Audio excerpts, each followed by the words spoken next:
Almonds வந்து நான் harvest பண்ணி ஒரு வீடியோ போட்டிருந்தேன். இது என்னது?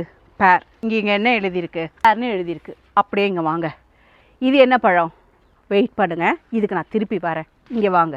என்னது? ஆப்பிள். இங்கே என்ன எழுதியிருக்குது? Apple fruits போட்டிருக்குங்களா? இப்போ இங்கே வாங்க. இங்கே என்ன போட்டிருக்கு? பீச்சுன்னு போட்டிருக்கு. உங்களுக்கு தெரியுது, மரத்துலேருந்து இப்போ தான் பறிக்கிறேன்.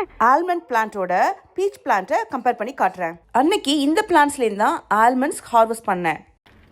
இங்கே என்ன போட்டிருக்கு? ஆல்மண்ட்ஸ் போட்டிருக்கா? ஒரே மாதிரி செடி இருக்குதா? இன்னைக்கு உங்கள் முன்னாடி பறித்த பாதாம், இன்னைக்கு பறித்த பீச்.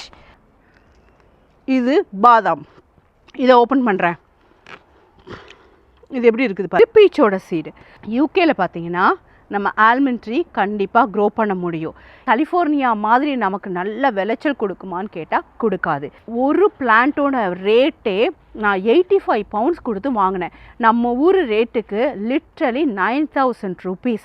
அது மட்டும் இல்லாமல் நான் வாங்கியிருக்க இடம் என்னென்னு பார்த்தீங்கன்னா, யூகேல ராயல் ஹார்டிகல்ச்சரல் சொசைட்டின்னு ஒரு அமைப்பு இருக்குது.